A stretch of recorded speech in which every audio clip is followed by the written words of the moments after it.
Этим видеосюжетом мы начинаем цикл рассказов об интересных вещах, обнаруженных во время полевого поиска и оформленных в виде небольших мобильных музейных экспозиций, которые мы называем музейными коробками. В них нет случайных экспонатов. Каждый помещен сюда для того, чтобы показать что-то интересное, необычное или наоборот, самое обычное, характеризующее эпоху Второй мировой войны. Безусловно, одним из символов той войны является винтовка Мосина образца 1891 года, знаменитая трехлинейка. Слегка модернизированная в 1930 году, она с честью прошла всю Вторую мировую войну, потому и занимает центральное место в нашей экспозиции. Винтовка Мосина образца 1891 года – первая магазинная винтовка, принятая на вооружение русской императорской армии. Трехлинейкой ее называли, потому что калибр в те времена измерялся не в миллиметрах, а в линиях. Линия – это 1/10 дюйма, а 3 линии и есть 7,62 мм. В царской России на вооружение были приняты 3 образца трехлинеек – пехотная, драгунская и казачья. Различались они длиной ствола. Кроме того, казачья винтовка не имела штыка. Вместе с винтовкой на вооружение был принят и новый патрон с тупоконечной пулей, известный нам под обозначением 7,62 на 54Р. Интересно, что первые партии винтовок изготовлялись во Франции, а в Российской империи производство удалось наладить только в 1893-94 годах. В 1908-10 годах в связи с переходом на остроконечную пулю, имевшую иные баллистические характеристики, было изменено прицельное приспособление трехлинейки. Появилась прицельная планка Коновалова. Первая мировая война практически не повлияла на конструкцию винтовки, разве что выпускать их стали намного больше и в основной массе драгунский вариант. В Красной армии от разносортицы вообще отказались. С 1923 года в СССР выпускались только драгунки. Именно они были основным оружием пехоты до 1930 года. А в 1930 году была проведена последняя массовая модернизация трехлинейки. Прицельная планка приобрела привычный для нас вид, а градуировка ее стала не в шагах, а в метрах. Из-за появления намушника было изменено крепление штыка. Вот, пожалуй, и все большие изменения. Ствольная коробка вместо граненой с 1935 года окончательно приобрела округлую форму, а в 1938 году наконец-то отказались от практики пристрелки винтовки с примкнутым штыком. Если в конце 19 века в Российской империи пуля все еще была дура, а штык молодец, и штыки с винтовок вообще не снимали, то к концу 30-х годов 20 века такой подход был явным анахронизмом. Вторжение немецкой армии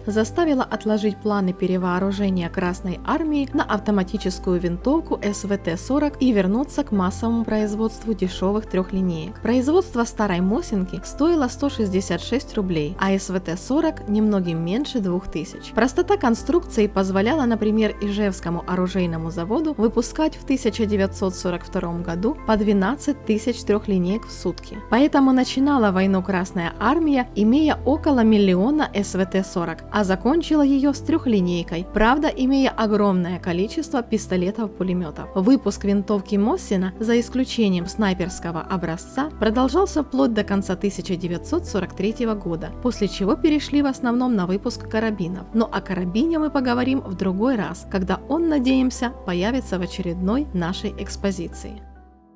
Кроме макета винтовки, она, естественно, кастрированная, мы чтем Уголовный кодекс. У нас представлен макет штыка, шомпол, нагель для упора в ствольной коробке, пенал для чистки с принадлежностями, тыльник приклада и обойма с макетами патронов. Эти же патроны использовал для стрельбы легендарный пулемет «Максим», пыльник от которого также есть в нашей экспозиции. Этот пыльник защищал от пыли и грязи часть ствола, выступающая из кожуха охлаждения. Отличительной особенностью этой коробки является большое количество личных вещей именных солдат. Обычно мы стараемся передать их с останками солдат родственникам погибших, но в данном случае не сложилось, забирать было некому. Потому останки младшего политрука Антона Павловича Дробота и красноармейца Гирша Гилевича Крока навечно упокоились в братской могиле города Малина Житомирской области, в окрестностях которого они погибли в 1941 году. Обнаруженная летом 2018 года 26-летний младший политрук из Кировоградской области Украины и 20-летний красноармеец из Белоруссии лежали рядом.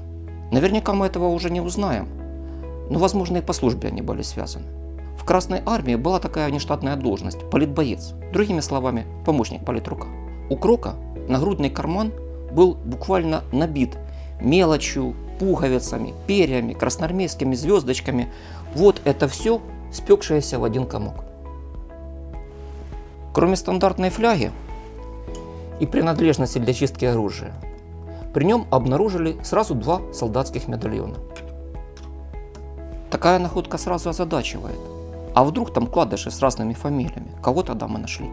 Но нет, в данном случае оба вкладыша были одинаковыми, заполнены на одну фамилию и принадлежали красноармейцу Кроку. Просто перестраховался человек. Личные вещи Дробота, конечно же, более разнообразны. Командный состав все-таки. Здесь отлично сохранившаяся портупея, компас, складной нож, остатки автоматической ручки, портсигар для сигарет. Именно для сигарет, папиросы туда не поместились бы, он очень тонкий. Ну и, конечно же, карманные часы. Но я хочу обратить ваше внимание на эту немецкую стрелянную гильзу. Она была найдена среди останков Дробота. Возможно, немцы добили раненого политрука. О том, что он был ранен, говорит нам остатки вот этого индивидуального перевязочного пакета, который был найден при Дроботе. Но сдаваться он явно не планировал. В руках он держал ручную гранату, которой так и не смог воспользоваться. Так что очень даже может быть, что в данном случае немцы использовали директиву об обращении с политическими комиссарами от 6 июня 1941 года.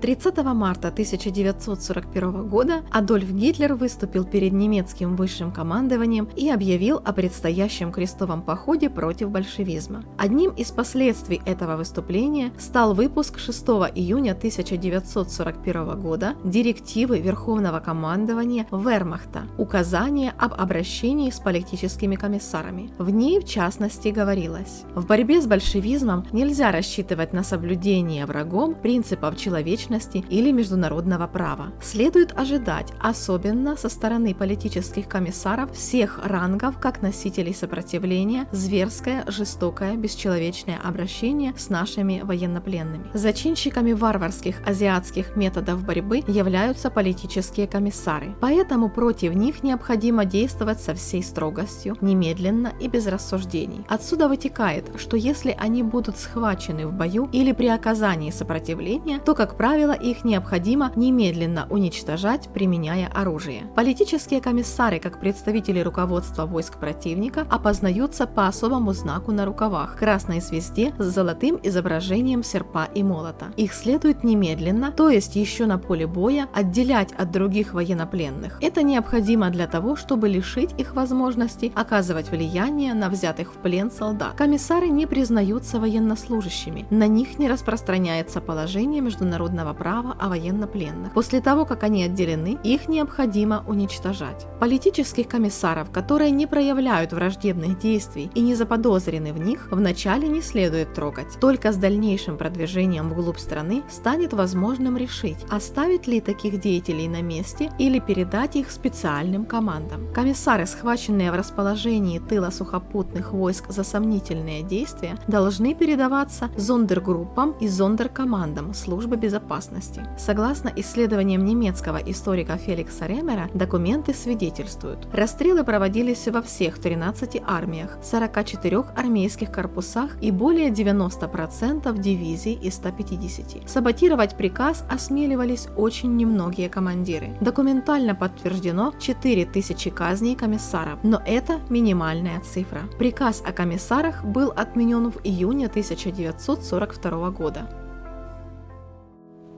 Хочу вам показать еще одну интересную деталь. Мы привыкли к тому, что рядовые бойцы часто подписывали свои вещи. Вот, например, неизвестный солдат написал свои инициалы на тыльной стороне крышки подсумка. Не обошла эта мода и младшего политрука Дробота. При реставрации портупеи на ее тыльной стороне была обнаружена вырезанная первая буква его фамилии, буква «Д». В этот раз буква, вырезанная на портупее, совпала с первой буквой фамилии, указанной в медальоне. Но так бывает далеко не всегда.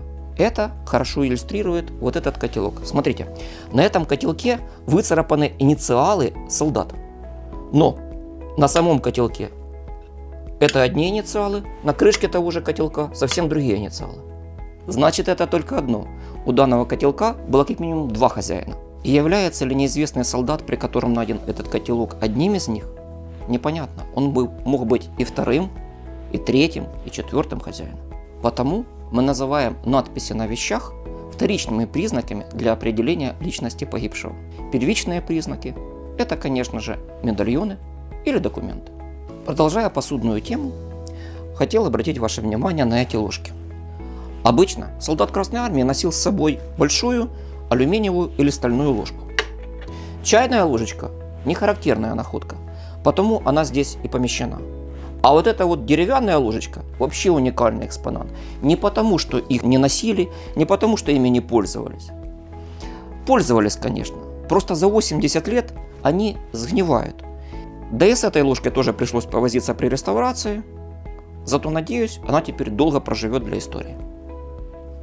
И заканчивая разговор о солдатской посуде, посмотрите на эти две кружечки. Они здесь не потому, что очень хорошо сохранились. Эмалированная посуда сохраняется в принципе неплохо. Мы в 2021 году нашли на позициях эмалированную кастрюлю. Она прекрасно выглядит и сейчас находится в Калиновском музее. Они здесь для того, чтобы просветить молодежь о нашем недавнем историческом прошлом. Посмотрите на клейма, они хорошо читаются. На одном клейме Луганск, на втором Ворошиловград. Для тех, кто этого пока не знает, это один и тот же город. Современный украинский Луганск носил имя Ворошиловград при Советском Союзе, причем дважды. С 1935 по 1958 год и с 1970 по 1990 год. То есть зеленая кружка сделана до 1935 года, серенькая после 1935 года. Почему же даже при СССР город переименовывали несколько раз? Оказывается, в рамках борьбы со всякого рода культами личности в 1957 году Президиум Верховного Совета СССР принял указ, который запретил присваивать населенным пунктам имена государственных деятелей при их жизни. Вот и возвратили в 1958 году городу имя Луганск. В 1970 году, после смерти Ворошилова, город вновь получил имя Ворошиловград. А в конце советской эпохи Луганск снова вернул свое историческое название. Теперь расскажу об еще одной изюминке данной экспозиции. Как вы уже, наверное, заметили, в ней много часов. Тут представлены часы двух старейших советских часовых заводов. Часы младшего политрука Дробота выпущены вторым государственным часовым заводом в 1939 году. Часы неизвестного офицера-артиллериста выпущены первым государственным часовым заводом в 1940 году. Внешне они выглядят как близнецы-братья. На самом деле они таковыми и являются. Одна и та же модель часов выпускалась разными заводами. У одних часов неплохо сохранился циферблат, но стекло пожелтело. У других стекло было как новое, а механизм вообще в идеальном сохране. Вот эти старинные часы с цепочкой – уникальная находка. Часы Павел Буре выпуска 1899 года в серебряном корпусе. На обратной стороне часов надпись «Павел Буре, поставщик двора Его Величества». На цепочке находится заводной ключик. Таких давно уже не делают. Сейчас часы заводят с помощью так называемой ремонтуарной головки. Да и на момент выпуска эта модель уже была устаревшей. Но несмотря на это, часики честно служили почти 40 лет, потом пролежали в земле 80 лет, а теперь, после реставрации, надеюсь, еще долго будут радовать посетителей музея. Единственными наручными часами в нашей экспозиции являются вот эти часы Qualité Salter. Для нас, конечно, непривычно видеть наручные часы такого размера. Но в начале 20 века это было вполне нормально. Ведь первые модели наручных часов делали просто. Брали механизм карманных часов, к корпусу приваривали вот эти оливки,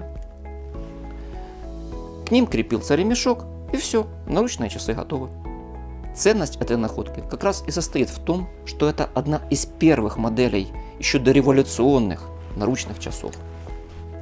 Подробно о всех этих часах мы рассказывали в отдельном сюжете. Ссылочка будет в описании к этому видео. Рядом с часами находится кожаный кошелек с советской мелочью. Монеты – достаточно частая находка в карманах солдат, однако состояние их, как правило, плачевное. А кошелек – вообще редкая находка. Как правило, мелочь держали в карманах.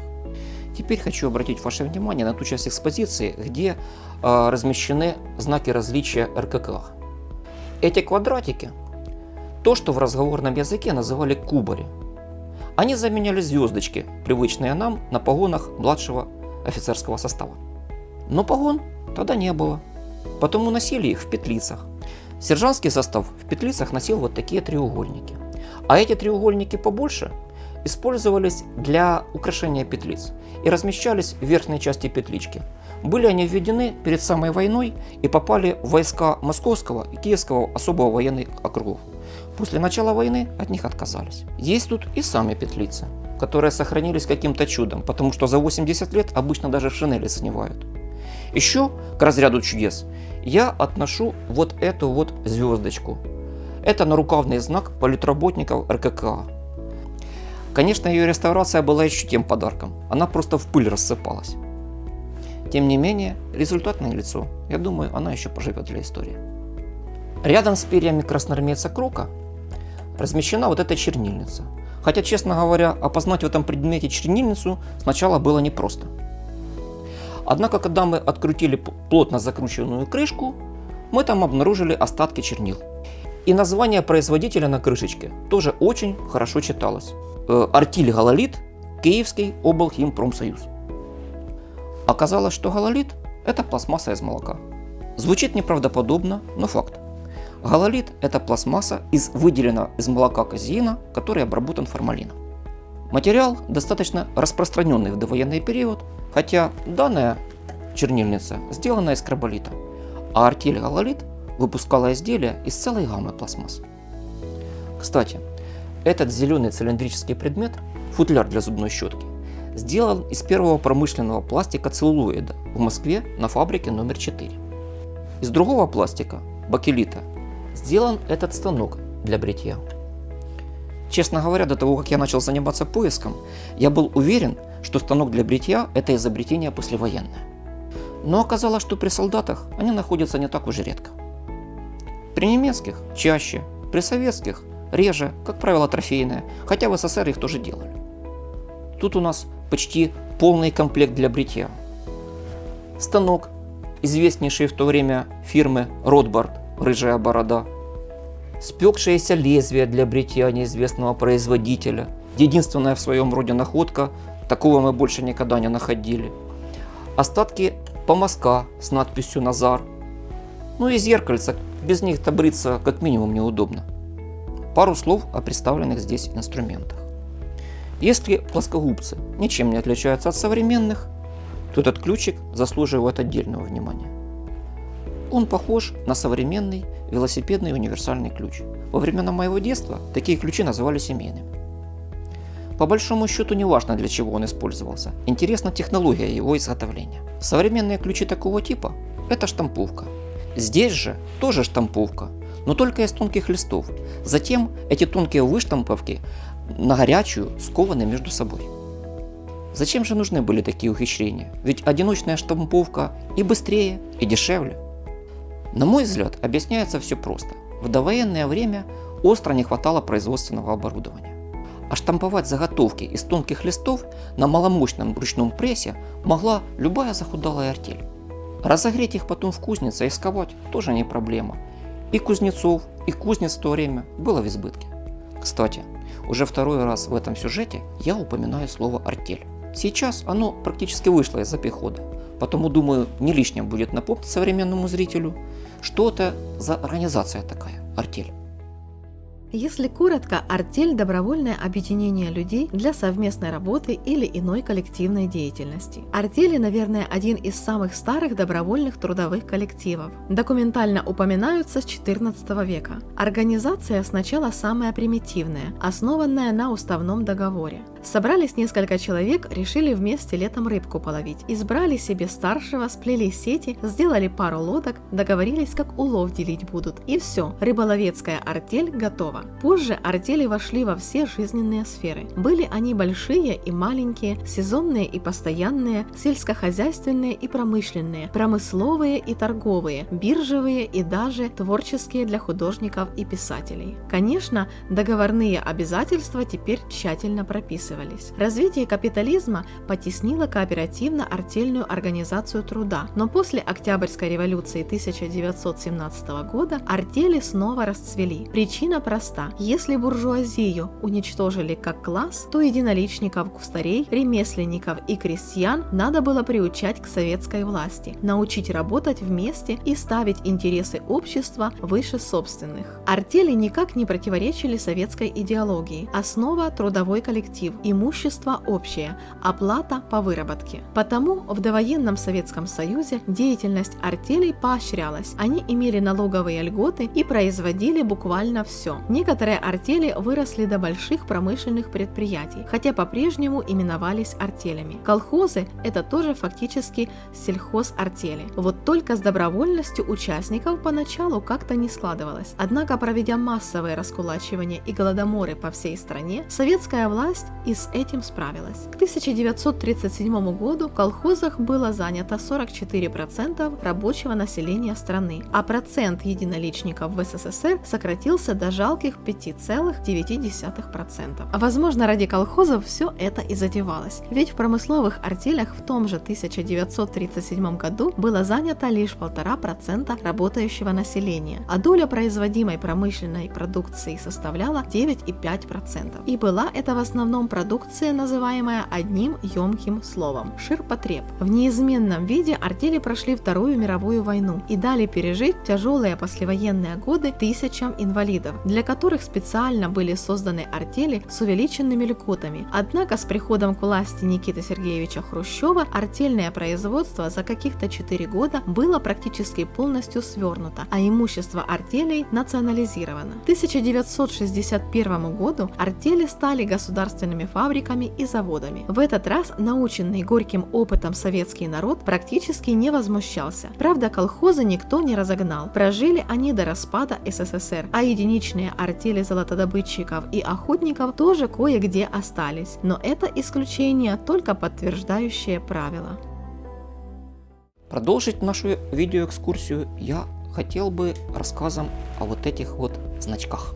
Если в 1941 году государственными наградами могли похвастаться единицы, то значки носить было, как сейчас бы сказали, очень круто. Было их великое множество. Но вот беда. Основная масса – это железная основа с нанесенной на нее эмалью. И за 80 лет эта стальная основа сгнивает напрочь, и значок превращается в спекшийся ржавый комок. Представленные здесь значки – это скорее исключение, чем правило. Другое дело – знак снайпер РКК. Сохранился он гораздо лучше, и причина проста. Основа его – это латунь, на которую нанесена эмаль, а латунь сохраняется в земле намного лучше. Знак нечастый. Награждали им с 1938 года по 1941 год рядовой и командный состав, успешно прошедший курсы снайперов. Этот знак был найден в 2015 году в окрестностях города Марин Житомирской области при красноармейце Хачиашвили Федоре Ивановиче. Федор Иванович родился 7 декабря 1914 года в селе Поднискари Лагодехского района Грузии. Оттуда же был призван в рабоче-крестьянскую Красную армию в 1940 году. То, что он стал снайпером, не случайно. Дома его считали хорошим стрелком, он был членом Охотсоюза. До войны служил в районе Белостока, это Беларусь. Числился пропавшим без вести.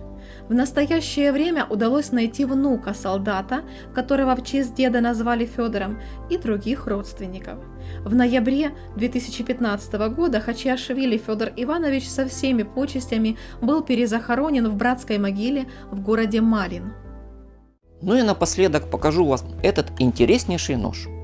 Награжденным был счастливый участник Всесоюзной сельскохозяйственной выставки в 1939 году. Вот на латунной накладке хорошо виден этот текст. Почему счастливый? Да потому что быть участником первой Всесоюзной сельскохозяйственной выставки, поехать в Москву дорогого стоило. Отбирали самых-самых передовых колхозников. А композитор Дунаевский к открытию выставки даже песню специальную написал. «Славься, Родина обильная» называлась.